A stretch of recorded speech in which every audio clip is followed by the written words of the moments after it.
JVC technology and its proprietary liquid crystal on silicon is not suitable for massive screens, big environments. What we learned back in the late 1990s, that our strengths lay in deep blacks, high contrast, high dynamic range, that demanded this type of detail, color accuracy, and contrast were high-end home theater and flight simulation. So we started developing two ranges of projectors to meet those two market demands, and now JVC projectors are used in most of the main airlines around the world for flight training and in military flight training as well. Most of the fast jet pilots in the US Air Force and Navy and Army all get trained on simulators with JVC projectors. JVC's home theater projectors are recognized around the world as the best home theater projectors because of the high contrast, high resolution, deep blacks, and the detail that appears not only in the deep blacks but also in the peak whites. That dynamic range is unique to JVC.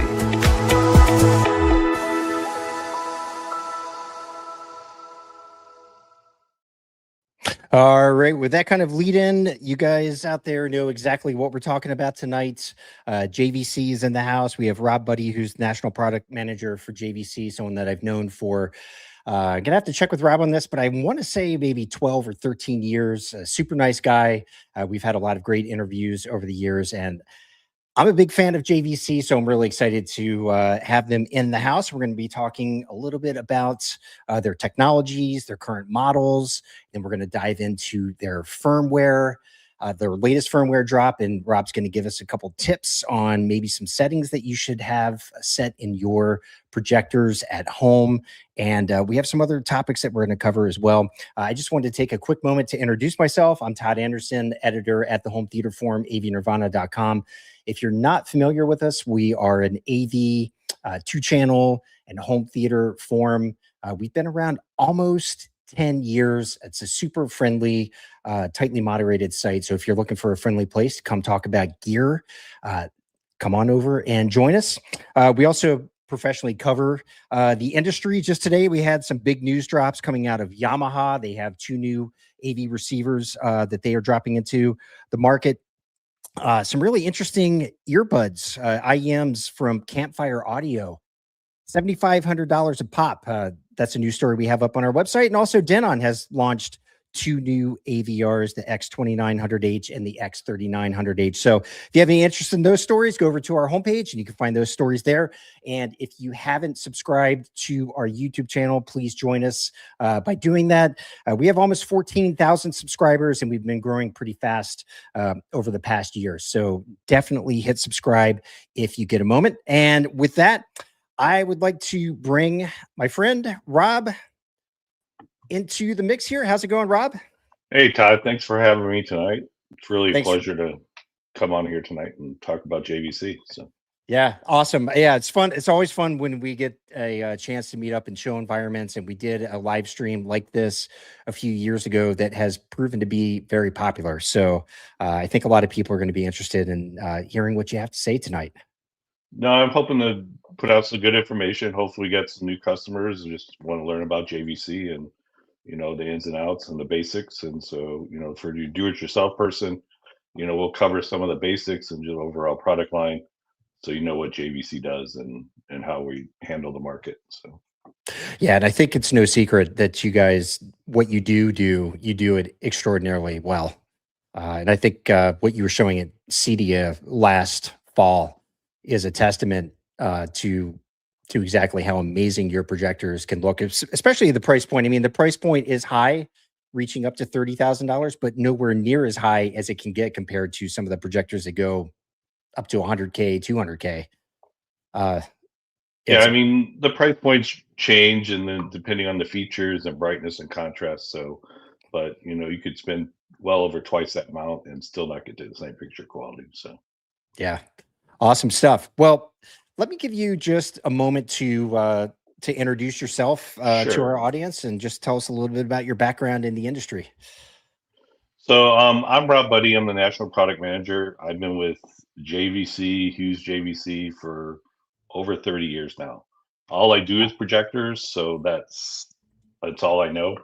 And then I started in the military for 6 years, actually working on ILA technology from Hughes Aircraft. So I've been around for a little bit. So Interesting. So that was you said it was ILA technology? ILA. So it was an analog ILA device. So it was a big square type. Well, actually, it was round. We called it a hockey puck, but it was round, and I think they charged the military like 40K for an ILA device. So. Oh my gosh. It's good business to be in. Yeah, but they were monochrome back then. It wasn't anything high res or anything like that. But they use it for command and control type situations and combat. So, Hmm. but And I mean, the ride that you've been on with JVC, you said you've been with the company for roughly 30 years. yeah, I started as a QC manager. I've been service manager, training manager, sales manager, now national product manager. So I've been around doing all different roles with the company. So And I'd say the it's been last fun. maybe 6 to 7 years have been extraordinarily exciting for you guys on the projector front. No, we've been really excited about what the factory can provide and how much better. We always think, well, that's pretty good. Wonder if we make it better. And then the factory comes up, engineers come up with something new that's really outstanding. So Yeah, and one of the things, Rob, that I just love about the company, and we're going to dig into this in a few minutes, is the fact that, rather than forcing everyone to buy a new physical product, you have these amazing firmware drops that just breathe new life, new functionality into projectors that people already own. yeah, so what we try to do if we're not bringing out a new product line, we'll do a major firmware update around CEDIA. So that way customers who are using it or buying it, they get that free update and they can update with the greatest features that the product has to offer at the time. So Yeah. Yeah. Speaking of which, before we dive into the presentation, I forgot to mention something, and I told you I was going to talk about this okay, yeah. before I brought you on. But folks, a couple sales that you should know about with JVC right now. A sale that's ending in, if my math is right, about 17 days from now. The NZ700 can be had for $1,000 off from retailers, and right now a new sale has started for the NZ800. That's the RS3200, $2,000 off, and that sale runs through the end of June. So some really good deals there. If you're interested, if you're looking for a new projector, you're in the market, it's a good way to save some coin. And if you're already a JVC owner, right now they're running a promotion where you can submit a picture of your home theater with a JVC projector in it, and they might select it and share it on their social media platforms and send you a surprise gift in the mail. That you see a little QR code on the screen there. You can scan that to enter. Once this video uploads to YouTube, I'll make sure that there's a link down in the description that you can use to go over and submit your photos. So I just wanted to mention those two things. And Rob, why don't we get things underway? Sure, let's get started. So the first thing we'll talk is about DLA. DLA technology. We've been around since the early 90s. Like I said before, ILA technology preceded that, and we've always been a 3-chip device. So there's no color wheel, no RGB artifacts. So it's great for watching gaming, long time viewing with the JVC projectors. You're not going to get any eye fatigue, and that's why our projectors are used a lot in simulation applications, because pilots can watch them for hours and not be fatigued. But like Ian Scott, our VP, noted, we're known for our contrast, 150,001 max native contrast right now. So, I mean, we started probably in the 1,000 range, 30 Mm-hmm. years ago, Mm-hmm. and we're up to 150,001. And so there's no other projector manufacturer on the market that has that kind of dynamic range natively. So. Right. Yeah. I mean, you talk about inky blacks. That's pretty much what you're getting there. Yeah, you'll get nice deep blacks that detail. We have a 32-point gamma, so you get really nice tracking. Whether you're watching HDR or SDR, you're going to see all the detail in the image, and probably some details you've never seen before. So, yeah, I think, and Rob, you and I talked about this earlier off camera. The fact that there's no color wheel and there's no rainbow effect or sparkles is a huge deal. Yeah, I'm very sensitive to it. So, I don't like to watch. I'm used to 3-chip design here, and so I'm used to watching it. But yeah, I'm the same way. Once you figure out how to see the rainbow effect, you are ruined forever. You're stuck. You're kind of stuck. So. Yes. But one thing, we're up to 8K native resolution. Most projectors are just at 1080p or 4K. So, we're well exceeding what the market is, and we've always kind of done that. So we're kind of leader in the technology as far as resolution and contrast. So. That's done through 4-way shifting. No, that's native. That's it's native. Native chip. So in our simulation projector, we actually have a native 8K chip. And just give you a little cue, whatever starts in the simulation kind of works its way down into the CI eventually. So exciting. Yeah. There you go.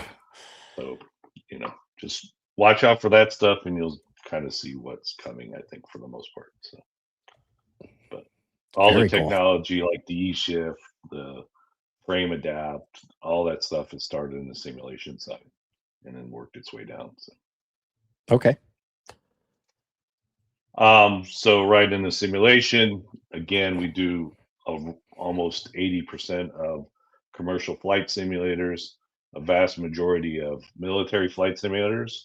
So no matter what, your pilot that you've been flying with has probably seen or used us in all their flight applications. So, I mean, the F-18 pilot here in the top right corner, that's 8 projectors at native 8K resolution. So this pilot has 20 to 20 eye acuity. So he can't even see a pixel on the screen from where he's sitting. So, oh, that's amazing. Have you experienced that yourself? I have been a part of it, but I haven't been in a full dome yet because they're classified for the most part. So yeah, they don't let us hang out there. So, yeah. But the big VS8000 is our native 8K projector there. So that's the big guy. Yep. Okay. So one thing, we noted before, the DLA technology is super high contrast natively, and then we can do a dynamic contrast also by changing the laser levels depending on what's coming into the projector to give you well over 1,000,000 to 1 if you want to do that. Wow. Okay. All our projectors are laser light source, so it doesn't matter. You're going to get, a cooling running projector with long life. We have some simulation projectors with over 40,000 hours on them right now, and they run 24/7. So really, yeah. But customer friendly features will come up with the frame adapt, but it's basically the customer doesn't have to pick anything when they're doing HDR or SDR. It'll automatically come up to the right profile. So the customer doesn't have to figure out with settings. Oh, I don't like that. It's going to look good no matter what they're watching. So when they switch over from an Apple TV to a Blu-ray player or to regular cable, it doesn't matter. So yeah. And if you have not experienced that kind of software in action, it's a game changer for sure. Yeah. Especially if you're playing 4K discs. Because they're all mastered differently, different nit levels, and it can be extraordinarily frustrating to try and watch 4K HDR content on a projector that doesn't have something like frame adapt on it. Yeah, I mean, our projectors go from easily 200 to 4,000 nits on the fly without any adjustment at all. So, Mm-hmm. but as we load in the frame adapt HDR, we look at the different measurements and we can actually basically tone map frame by frame or scene by scene on the fly. So we have our own HDR, our own digital tone mapping, or dynamic tone mapping to, it doesn't matter if you're looking at HDR 10, 10 plus, Dolby Vision, the frame adapt HDR will look at each frame and properly, you know, show it to you the way it should be shown. So, Mm-hmm. but we look at all the different levels here to see how the image is coming in, and from that we can, really get a very accurate image of what's coming in. We also have the filmmaker mode, so if you want more of what the director wanted you to see, the filmmaker mode will kick in for like a Kaleidoscope or a Panasonic player on the market right now. Mm-hmm. And so those will automatically kick in, and it'll give you kind of what the tone mapping is, and it's a dynamic tone mapping also. So it'll also look at frame by frame or scene by scene. So Yeah, you mentioned Panasonic. You guys have a unique relationship with them in that regard, correct? yeah, we've had a really good relationship with Panasonic. So anytime they come out with their HDR tone mapping in the early days, we've had profiles to match that player. So Mhm. so it works. It's kind of like, with Mad VR and Lumagen, they'll take the tone mapping from HDR and put it in an SDR package, and then from that we can decode that basically. So Right. Huh. I didn't know that part about that. So that's what Panasonic's doing on their end? yeah, on their thing in the older days, newer stuff, we don't do much of it, but we use the frame adapt for everything right now. So Mm-hmm. just the laser light source in the projectors. This is just one of them. 20,000 hours at full power, so you'll get a really nice long life out of the laser. They run cooler than the lamps, much more efficient. So it should be a quieter operation, and you can turn the projector on and off very easily. You don't have to wait for it to cool down. So How many days is 20,000 hours? um, Have, let me have you see. If you run it for, let's say, if you run 8 hours, um, I got a it's calculator almost here. like, I want to say like 2,500 days. If you ran it 8 hours a day. 8 hours a day. 8 hours a day. So I mean, I think it's like 4 years or something. So yeah, I have to say, it's a good if you're long running time. it that long, there might be a problem. Yes, you might have a problem. Not with your projector, but with other things Yeah, going you on. need to go outside every once in a while. You need some vitamin D. So Yeah, we actually have someone here in the chat saying they left their NZ900 on projecting black for 2 days before they before I noticed. noticed it. Well, the thing is, when you're projecting black, the laser is not on typically, so you're not actually producing any light. The electronic Okay. is on in the background, but the laser is not turned on if you have it Okay. in that mode. So Probably why they didn't hear a fan probably why I running. didn't hear the fan or just notice anything, because it's just black. Hmm. Yeah, there's no Okay. light coming out. So. One thing, lumens doesn't tell the whole story with an image. Yeah, everyone wants brightness, and brightness is important, but it's not the most important thing. The separation of contrast, the blacks and the whites, gives you that dynamic range. And so you see a wide range of different materials that we actually perceive brighter than we actually are. So, and one thing, our brightness is calibrated to D65 color. So, you're getting the max light output at the right settings. It's not a super height bright mode or anything like that. Mm-hmm. So, the picture's not going to look all green or, a weird color or anything like that. So, Okay. out of the box, you're getting the max light output, whether you're looking at SDR or HDR. And the one thing good about HDR, we use almost 95% of the SDR light in HDR. Most Okay. other technologies are using probably about 75%. So, so we're able to use that whole light from SDR, which is typically going to be a little bit brighter. So Okay. as far as white point, so. But Actually, got a interesting question here, Rob, since we're talking about HDR. When the content is in Dolby Vision, do projectors just ignore that and pick up the base HDR10 metadata? correct. They just look at the metadata for HDR10, so the base information, and from that they can derive how to dynamic tone map that frame or scene by scene. It's the same thing that Dolby Vision would do. Right. And we've done A/B comparisons, and they're almost identical with Dolby Vision versus Frame Adapt. If you walked in a room, there's no way that you could pick it out blind. Yeah, if you just walked in the room, yeah, they would look almost the same. So the technology is quite impressive. So. Probably one of the biggest upgrades we've done in the last few years is the Frame Adapt. So. 1000% agree with that, and I think the rest of the industry is still chasing. Amazingly enough, I mean, it's been about what you guys released it maybe 6 years ago, 5 years ago. Yeah, probably about 6 years ago. So it was like the first big, like maybe the RS3000, something like that. So back from the lamp projector. So. Yep.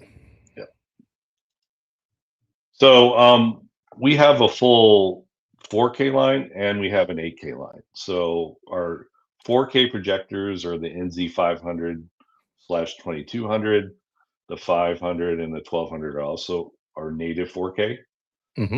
So they will only take in 4K at 60, not 4K at 120 or 8K, but they're a smaller form factor. Of course, the price is down, to give up, the higher resolution and contrast. The upper 8K models have a lot more features, but the basic features between both lines is the same. So you get the HDR10 Plus, you get Frame Adapt, all 3-chip design, same warranty, 3 years, 1 year advanced replacement. So the functionality of the projectors is the same. It's just the contrast, brightness, and some of the extra features like 3D or something like that. Then you would have to move up to the NZ900 800.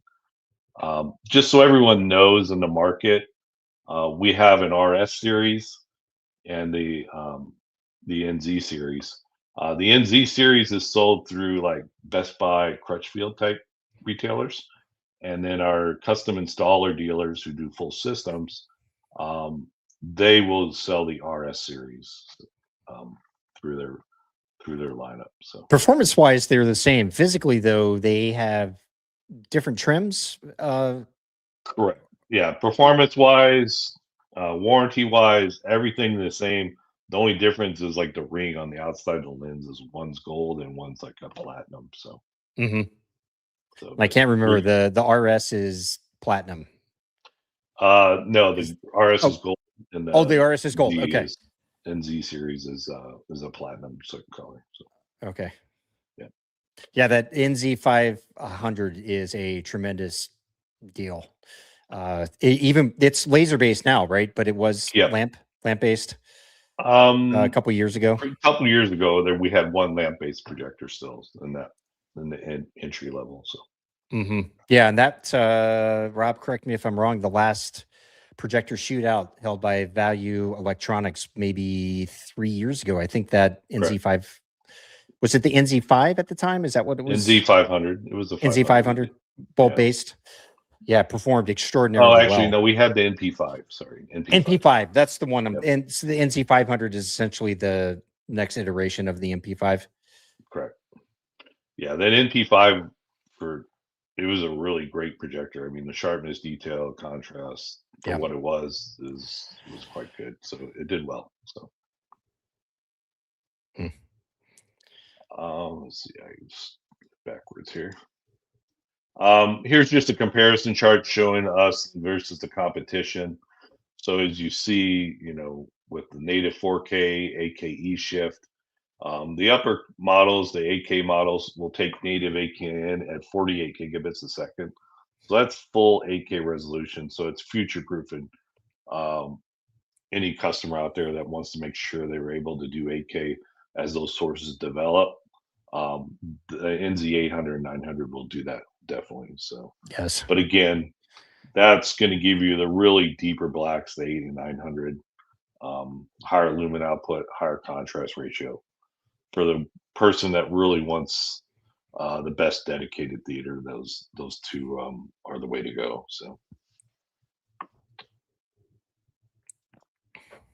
and then we have a entry level. It's a DLP piece that we OEM at 3300 lumens. So this is a nice piece for gaming, for multimedia applications.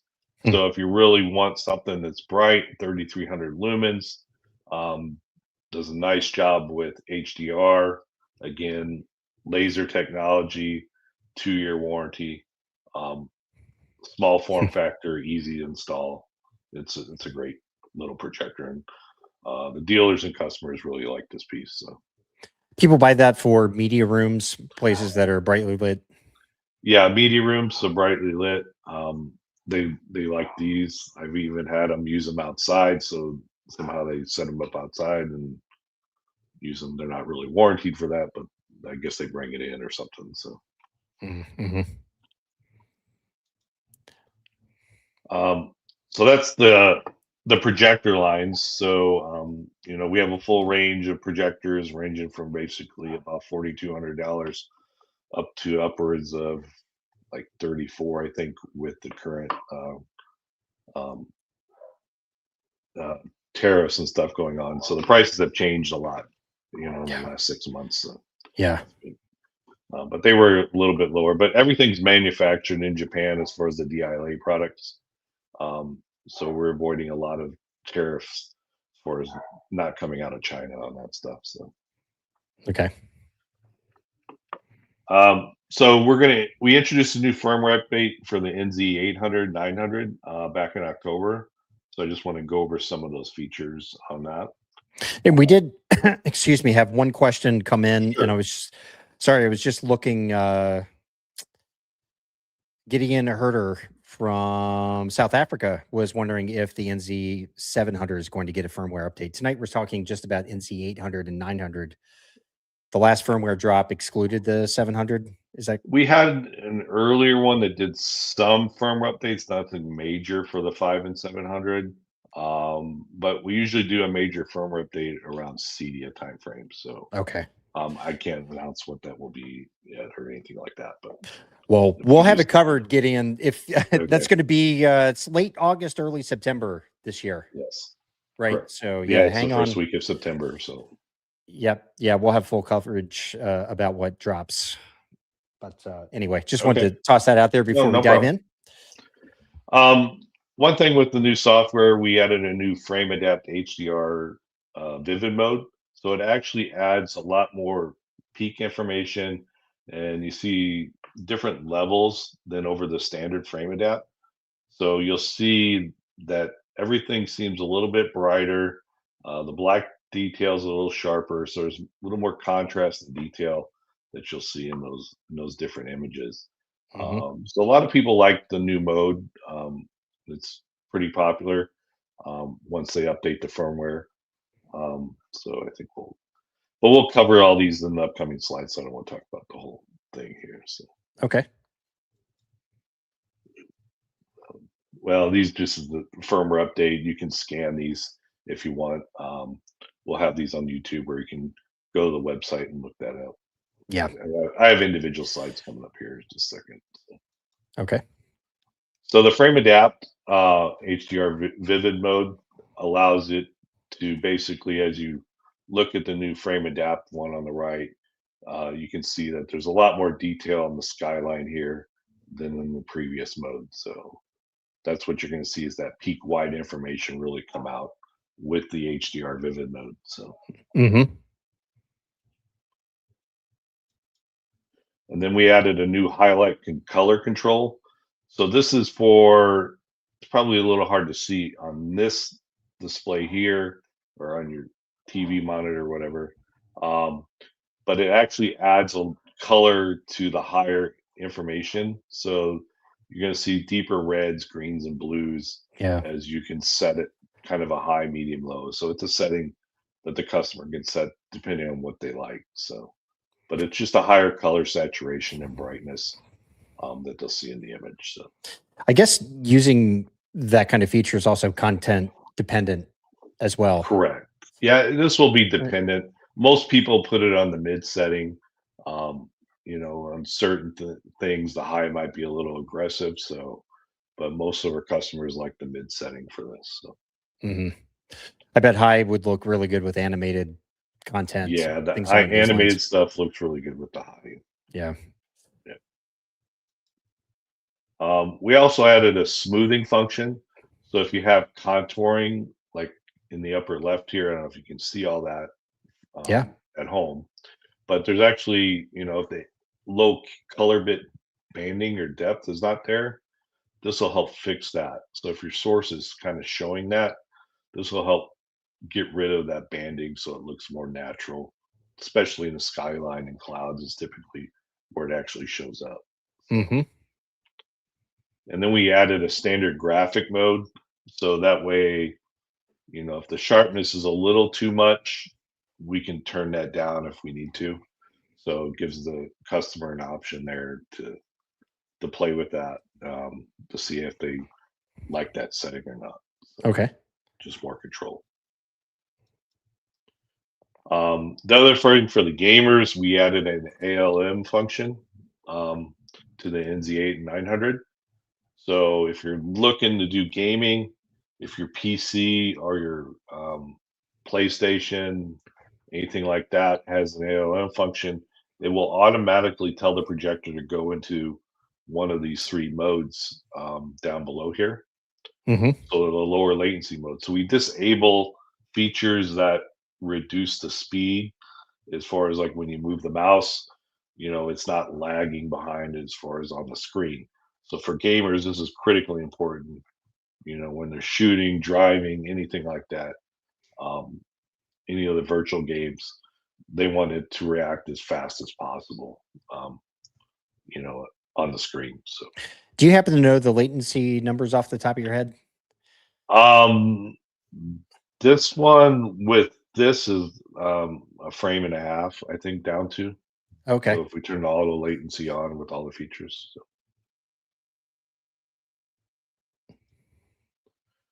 One thing we added is a new on-screen display guide function. So this basically turns it to a black background. It's a little higher contrast, a little easier to see. I like that. So Yeah. it's quite nice, I think, because especially when you're viewing stuff, you don't want a bright image to come popping out at you. You know, when you accidentally hit the menu or something like that. Absolutely. So it just makes it a nicer viewer environment for the calibrators. They like it because it's less light in the room when they're doing calibration and stuff like that. Mm-hmm. The other function that's kind of nice is the end user, instead of breaking out the manual, if you just hold down the info key for 3 seconds on a particular menu, it'll give you a little write-up on what's happening with that particular menu. So if you don't understand what DML is, display master luminance, it'll give you a little write-up on what that does. So Super handy. How do you get it off the screen? Do you just hit the back button? And Oh, back button. Yep. Okay. Yep. But you know, for the guys, we don't like breaking out the manual. This is great, and you look up information on what that particular menu does. So 1000%. Yeah. Oh, we've all been there, Rob. Other thing we did on the on-screen display visibility, in the past, if we brought up a menu, it would disable the dynamic dimming. Mm-hmm. So if you're using that, now the dimming will stay on, and you can still see the menu. It'll just be the brightness will be turned down, so it's not super bright and not affecting what you're seeing on the screen. Mm-hmm. Like if you're setting the brightness setting, really dark levels or something like that, then it's not affecting you as a viewer, as a calibrator. So Cool.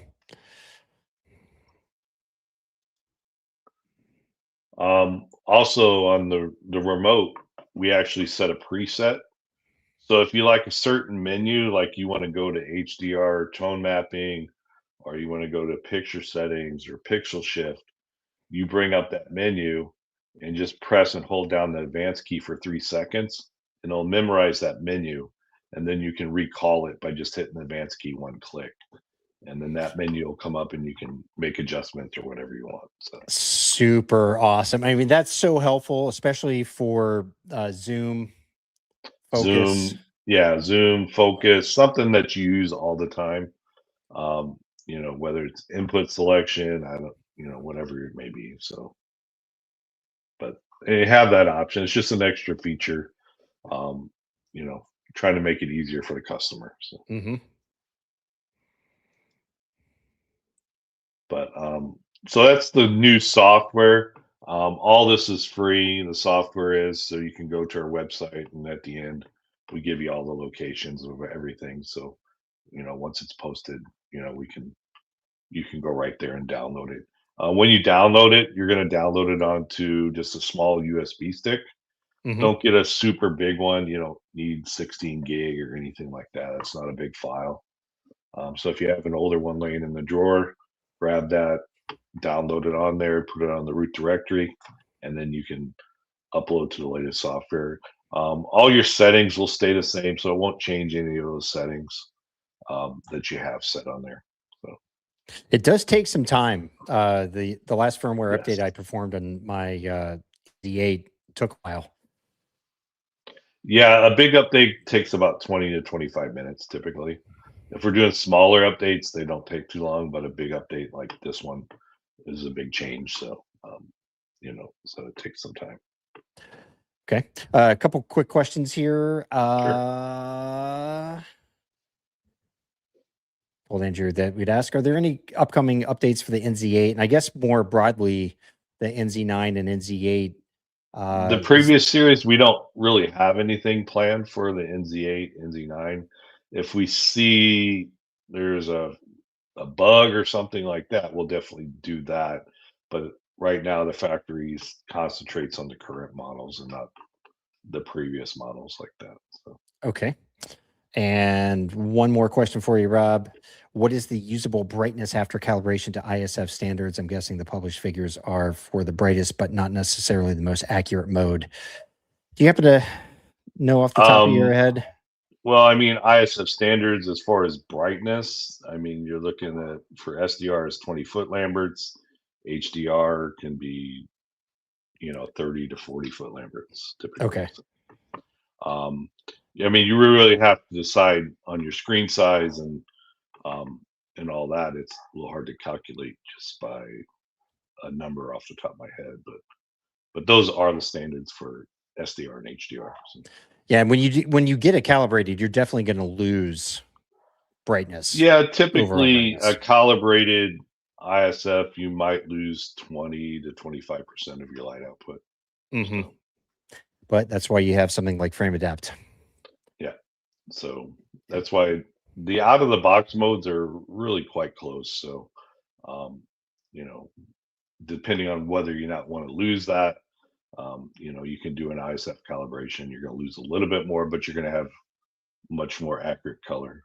But going into the calibration software, this is a new software version that we just came out with, and there's some new features we're going to talk about. Awesome. So this software is free to any user calibrator. So it's designed to work with the data color spider probes.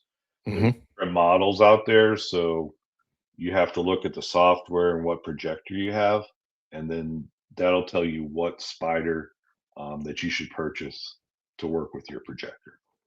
When you demo at CDO or shows around the world, are you calibrating using this, or do you have other? Yeah, for the CDA and all that, we use the JVC calibration software. That's so we'll do that, and then I'll just shoot the white point with the regular meter, and that's about all we do. So that's really amazing, Rob. I got to say, I mean, anyone who walked in that room and saw that demo, you know, we had a question about brightness. I mean, the picture was off the charts, just gorgeous. Yeah, and extraordinarily bright and colorful. No, I appreciate that. Thank you. Yeah. but you know, one thing we do is when I set up the projectors for the shows, the big shows, and Mhm. so I'll do an HDR calibration and an SDR calibration. So they'll have one that the HDR I do is set it for 4,000 nits, and I'll do a full calibration using the calibration software. So, Okay. and we'll talk about that as we get going through here. Where there's a couple slides, we'll talk about SDR and HDR and what to look for. So, calibrator mode, we'll talk about. It's a new calibrator mode feature we added into the software. There's also an LD power setting, so you can set it different. You know, for SDR versus HDR, you're going to want a different setting. So you Mhm. can calibrate for 100 nits versus, you know, 2 to 300 nits. So, Okay. and for the calibrators, we have a reference meter emulator. So basically, you can take, you know, high-end reference meter and basically kind of tune the spider color sensor closer to those numbers, so you get a Cool. more accurate color reproduction with the spider. So Basically calibrating the spider. yes, correct. Yep. It's kind of, you know, kind of the default mode. I mean, I think CalMan does the same thing. You can calibrate two different meters so they look the same if you got one that's a little faster. So, Hmm. but the software, just so if you've never used the software, um, we do a calibration of the gamma, the gamut, and the color. So the white point. We do a 32-point gamma adjustment. Hmm. If you look through the regular menu, you're basically stuck with 2 points. But with the software, we can do an internal 32-point gamma. So just doing the gamma, most calibrators will do the gamma first, and then maybe they'll use their higher end meter to do the gamut or gamma. But the calibration software with the spider works quite good, and we get very accurate results with it. So, What if you had to put a percentage on it versus, you know, bringing in a professional calibrator with, you know, $10,000, $15,000 meters? How close do you think this gets you? I would say close to 90%. I mean, it's when you get into the lower black ends that the high end meter is sensitivity is going to be much better. Hmm. So that's where I see the color. You know, if you want color reproduction to be very accurate at the lower end, then the higher end meter is going to achieve that for you. So, Okay. but the spider does well, you know, if there's enough light on the screen. So, you know,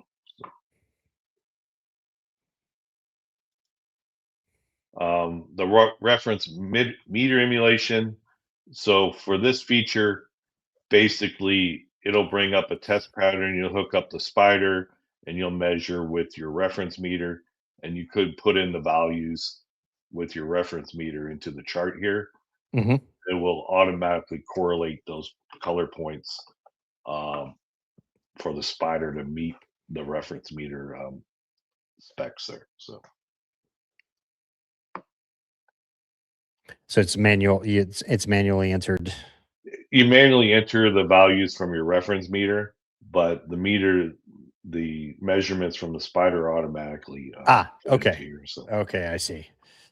yeah, because we don't have control over the reference meter with the software, so um, so That you have makes to sense. manually enter those numbers. So. Okay. But once you do, just enter numbers and apply, and you can save that, so you don't have to do it every time. Once you do it once, you're Hmm. done, and you can load that file back in, and Oh, you that's can really turn this nice. function on or off too. So if you're not using a reference meter, you want to turn that off. So Is that saved internally into the projector or into the it's software? saved onto your PC. Oh, So into the PC. Okay. And this is PC based, correct? Not Mac? that's correct. All this software is PC based, Windows 10 and Windows 11. So Is yeah, there sorry we don't. any plan to The factory didn't want to support any Mac just because it was too much for them to handle. okay.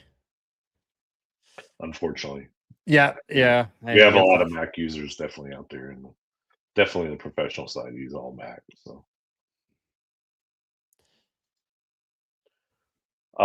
So the calibrator modes, we've added test patterns so that more of different window sizes, typically what a calibrator would see Hmm. when they're aligning a projector or display.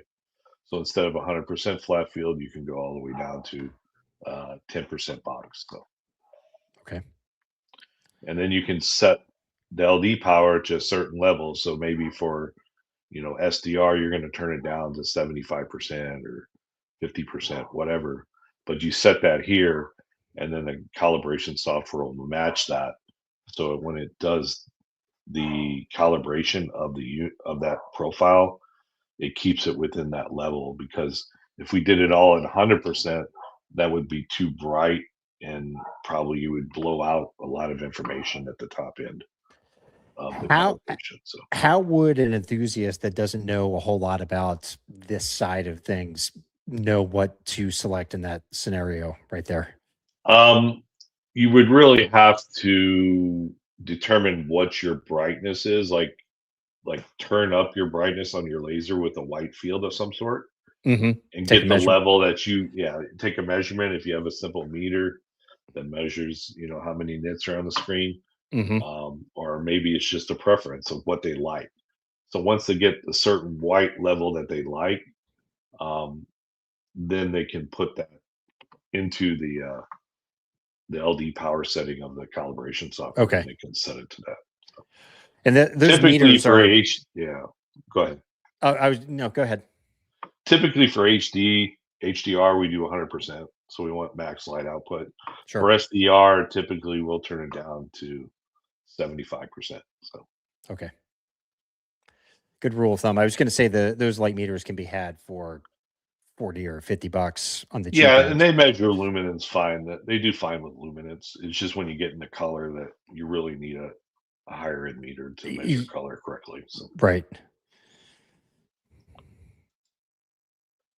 um but yeah, so that's the new calibration software that's out there right now. The Spider Probe is 150 to $175 typically. Just go to Amazon and you can find those very easily.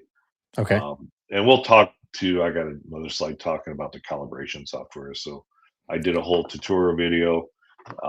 So if somebody wants to do that, it'll take you step by step on everything you need and how to do each thing, setting up your PC, setting up the sensor and everything. So I believe you also have that online written. I do have it online written as well as a video. So Okay. yep. So Actually, if um, you want to hang on 1 second, I can just, sure. oh, let me just take this off and add this on. This is your website. Something we're going to talk about this at the end of this discussion, but Yep. right here, if you guys go to jvc.com, navigate your way to this section of the website right here. You click on installers and calibrators right there. The hands-on calibration guide is right on the left side. I was checking that out earlier today. It's very easy steps to follow along. Yeah, I mean that gives you the basic guidelines of how to do it. But if you want more in depth, you can always email me, and then I can send you step by step. But the video is quite accurate and step by step, very detailed. So Cool. And that just dropped recently, that video? yeah, it just dropped yesterday, so they just Yesterday. finished Oh, yesterday. yeah. Marketing went through it, and try to make it look as good as we can there. So Very cool. Okay, I'll make sure a link to that is down in the description once this is all saved up. sure. All right.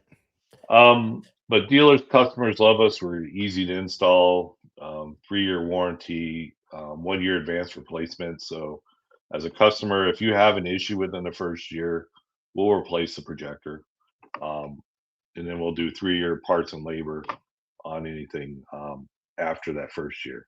Hmm. So, so very easy turnaround. The projectors failure rate's very low on the JVC, so we don't get a lot of returns. But you have that option there and that security as a customer. So, What's the most, just out of curiosity, what's the most common point of failure?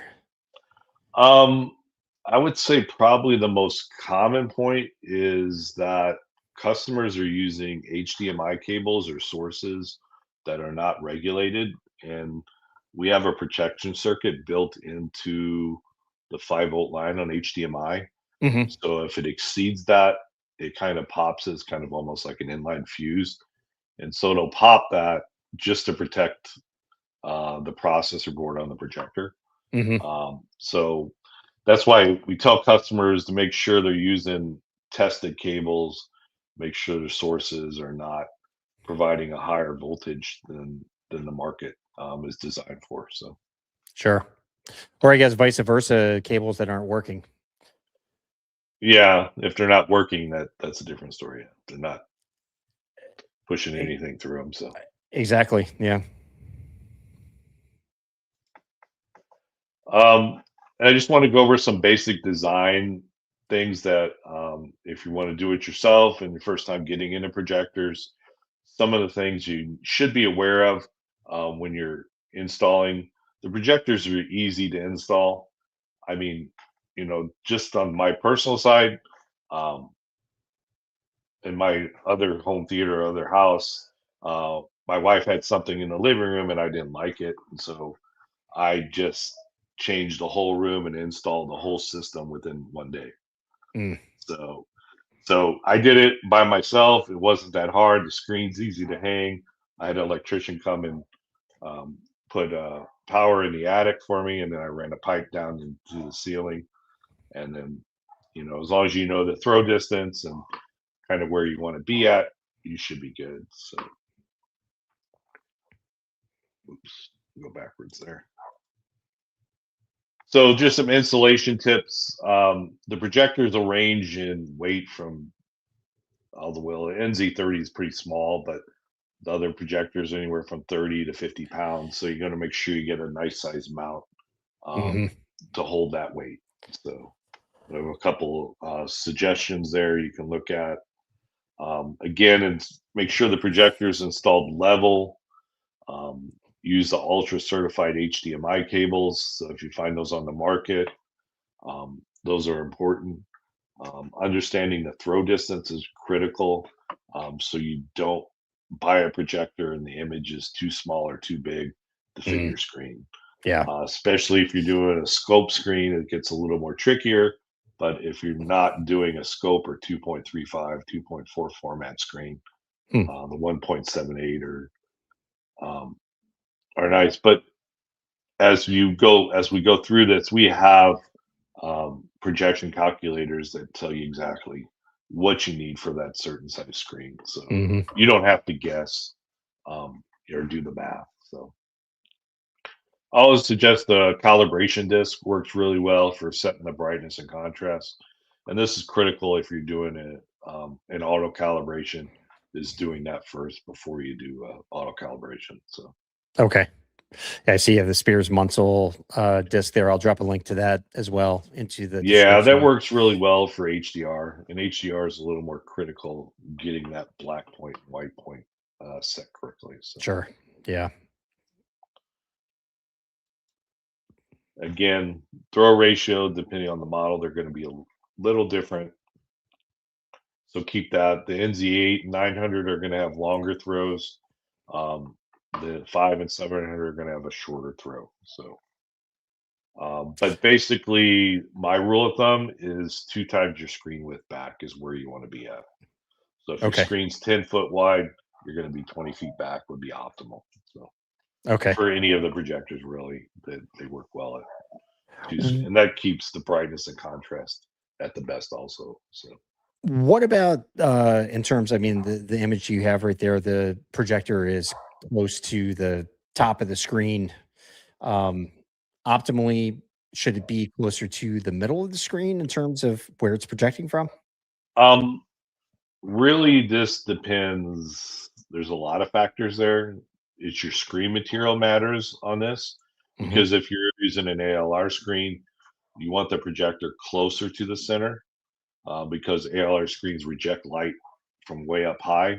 So you don't want the projector way too high on an ALR multimedia type room. Okay. So that's a factor. Also, every projector has a different vertical offset capability. Like the NZ900 has 100%, so you can go almost a full screen height above the top of the screen and still offset the image down. A full screen height above the top of the screen? Yeah. Wow. Okay. Yeah. Was not expecting you to say that. Yeah. So okay. So it gives you a lot of height there with the 900. So okay. But you have to look at those particular models. Each one has a different vertical offset. But in the throw calculator, the screen calculator, it'll tell you what those are and where those are going to be placed at. So, and we'll come up to that point. So again, the lens calculator, this is on our website. So you can put in the different DLA models here and get the accurate throw. You can pick your screen. So, you know, you don't have to guess. The screen calculators are, you know, what the manual puts out. So they're very accurate on the output and what the capabilities of each model are. So,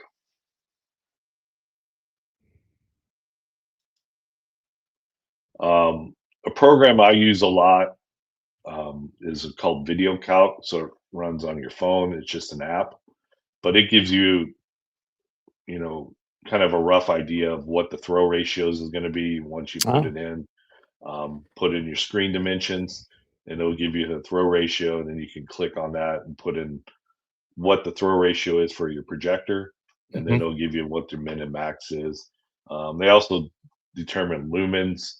So there's a lumen setting that'll tell you, you know, you put out how many lumens the projector is, and it'll tell you how much light you're getting off the screen for that size screen. That's awesome. That's an app called Video Yeah, it's an app, Video Calc. It's like $7 or $8. It's not too expensive, but I use it almost every day. If you go to Projector Central, they have kind of a similar thing. It's just their luminance readings are very conservative. So I don't suggest looking at Projector Central for luminance. You know, I think they're doing it for most projectors. They're taking a big hit on light output from what their spec is. So ours are very accurate. So it's not as dark as what Projector Central says it is. So. Okay. So video, and you feel like Video Calc is pretty good for yeah, because it's actual numbers, so it's not taking any effect of that. So as far as a general number, it'll get you pretty close. But if you have any questions, more than happy to contact me, and I can run through the numbers with you, make sure that you get the right amount of lumens for the screen and the screen material. But screen material is huge. Anytime you pick a projector, the screen material has to match the projector. It's critical for the room application. So, okay. We have a question here. I thought this might be interesting to answer. Basically asking, can you run the projector on high without any issues to make up for loss from an AT screen, loss of light? Yeah, there's no problem with running it high. Again, they're designed to run at high laser power. So, you know, you can run it high. It's not going to, you'll still get your normal burn down, but it's not going to be anything drastic. It's a very steady burn down of the laser. So, I guess the only downside would be more audible fan noise. that would probably be it. Yeah, just a little more fan noise as you turn up the laser, and then the fans kick on a little more. And it depends on the heating level in the room. They'll ramp up or down a little if the room gets too hot. So, I think, Rob, it might be a good time for me to ask you about hush boxes. Yeah, which, if you're not familiar out there, that's an enclosure that you put your projector in to get that fan noise down to as minimal as possible, preferably down to 0 dB. But can you tell us, can you give some tips on what people should look for in terms of hush boxes? Are they safe to use? Hush boxes are safe to use. They just have to have proper cooling, because you don't want to put the projector in a box and just let it run. It's going to burn up. It's not designed to take that kind of heat. So you got to pull the hot air out of the box. Depending on the model of the projector, you know, you'll have the intake in the front and exhaust out the back. The other series is a little different. So you know, if you're designing a hush box, then you want to make sure you have proper ventilation. We have a third party out there that makes hush boxes. If you don't want to design or make one yourself, we have, I can give you that information. Sure. So, Are they, this third party company, do they make specifically for your projector models? Are they designed? yeah, so they make specific for our models. So they fully tested each of the different models that we sell. It's called Mike Frank Industries. And I can Michael Frank. Yeah, Michael Frank. Yep. I can send you that information, and then you can pass it on to whatever customer needs it. So for sure. Do you happen to know off the top of your head pricing on something like that? Professionally made? I don't know off the top of my head what they are. Okay. So I don't want to quote something that's not quite right. So yeah, this person who had asked the question about running on high laser, they're shooting from a separate room, so that's not an issue. Oh, so they're shooting through a portal. Yeah. Okay. Portal. So, yeah. So that's, yeah. That's fine. Don't think you're going to have any issues. You wouldn't need a hush box if you're in a separate room. So, yeah. This is for the customer who's really concerned about audio and doesn't want any sound from the projector affecting the audio performance of the room. So, it's not too loud even on high, with the laser set on high. No, and the 4K models to me are quieter than the 8K models. So just higher, they're less light output. They just seem a little bit quieter. So here's somebody chiming in. So we have a Mike Frank's customer. Oh, fantastic build quality, great support, and great person. So there you go. Yeah, the box is really quite nice. The quality of it, we've showed it at different events and stuff before, and people really do like it. And he's fully tested these, in and out, so they do well. So. Cool. Yeah, just a couple different slides on the stuck here. There we go. So more mounting again. We don't want any keystone or anything like that in the image. So you just want to make sure the projector is square and level to the screen. So a lot of customers typically tilt the projector down towards the screen, and you definitely don't want to do that, because when you do that, you add keystone into the image and you have to correct for that with keystone correction, but then you're scaling the image and it causes different artifacts in the image that you don't want to see. So that's why we give you all the vertical offset capabilities with the different models to counter that, so you don't have to do that.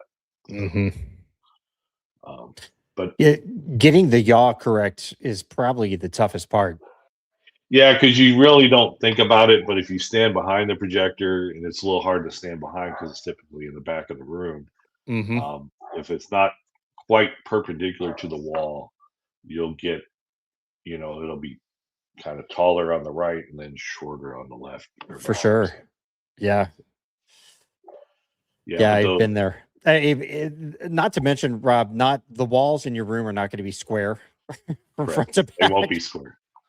So your screen in the front of your room, is likely just slightly off, which can lead to some moments where you really need to. Yeah, if your screen is maybe just not hung just quite right, it might be pitched a little too down or something like that. So, but if you put a level on your projector, the roll and pitch, you can typically get very close without any keystone correction, and then the yaw you kind of have to play with, and then you can shift the image. So even though you move the image to the left or to the right with the yaw, you can shift the image horizontally and get it back onto the screen. So okay. Again, airflow is important depending on which model. This is an example of the NZ5 and 700. The 8 and 900 are completely different, so they go intakes in the back and exhaust is out the front. But the 5 and 700 models, the intakes in the front and exhaust is out the rear. So okay. So just keep that in mind.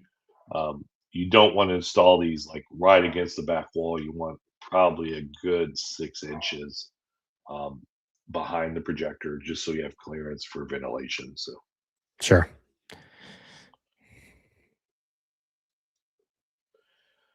and then we have we've totally redesigned our website page, so we have a full line of installation tips, lens calculator, brochures, firmware, videos on how to do a lot of stuff, how to pick different settings.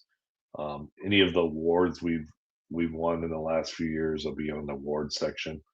So there's a lot of information there. We've totally revamped the website. So if you go to jvc.com/USA/projectors, it'll take you to this page, and you'll have all the information on the DLA and DLP projector. Fantastic. And I spent some time today checking Sure. it out. It's great refresh you guys have done.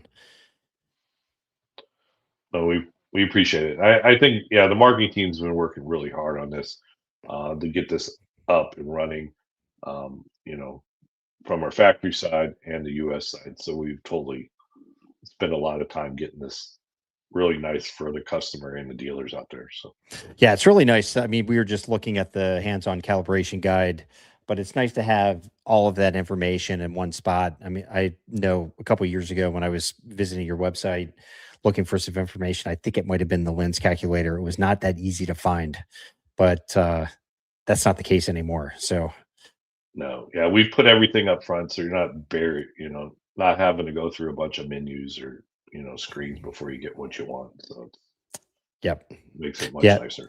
One thing to mention, Rob. Let me drop this off real quick and bring this up. You guys do have a home theater projector screen guide, which of course is not going to open for us.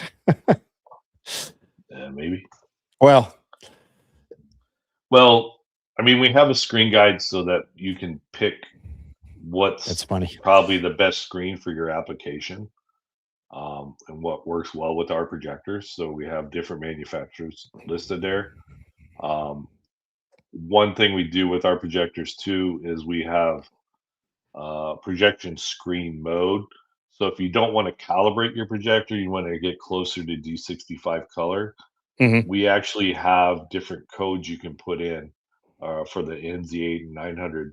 You can put in that code and it automatically does a color shift. So if Oh, you're wow. doing a Slate 1.2 from SI or Screen Innovations, that's going to have a different color shift than a Unity game from Stewart or something like that. So that Oh, way you can get much better color reproduction depending on what you're looking at. So, okay. Very cool. but anytime you're designing a screen and a projection, two-piece projection, the screen is very critical. Ambient light conditions in the room are very critical to what your viewing is going to look like. So you want to keep that kind of stray light off the screen as much as possible. And with ALR type screens, they're able to do that. The only condition that really you can't do is have like a window behind the projector and projecting onto the screen. No matter what projector you use, it's gonna wash out the image so that you're not able to view it correctly. So Right. Yeah, I mean it's hard to recommend. I mean, I guess there are some extraordinarily high light output projectors out there that are made for bright room applications, but I mean, it's a give and take yeah, with it's those, again, right? it's give and take. It's gonna, the super bright ones typically have no contrast, so your blacks are not gonna be. They'll be kind of grayish. They won't be that deep black that you need to see. So, but Right. with the right ambient light conditions and the right screen, you can get a very nice image no matter what the room environment is. So, Hmm. but again, just keep the lights from pointing on the screen. You'll be fine. The overhead lights, it's fine. And they don't really affect the screen or the image that much. It's just when Yeah, you're as long as pointing they're not shining directly onto the screen. Yeah. onto the screen. But here's all my contact information, our website. So there's a lot of information you can go to. You can scan the QR code; it'll take you there. But any support you need, You can also go to JVC Projectors at us.jvckidwood.com. We have a full team of people, whether it be service, sales, installation. If you just want to type in that email address and ask us a question, we're very responsive on that. Usually within 1 or 2 hours, somebody will answer you on that. So. Cool. Awesome. People can contact you directly also? Oh, yeah. Anytime. Contact me anytime. I'm in Central Time, located in San Antonio, based out of. So, but I'm kind of all over the place. So if I don't pick up the phone right away, I'm probably flying somewhere. But, I'll pick up the phone most times of the day. So. Fantastic. Yeah. So folks, if you have any questions, definitely reach out to Rob.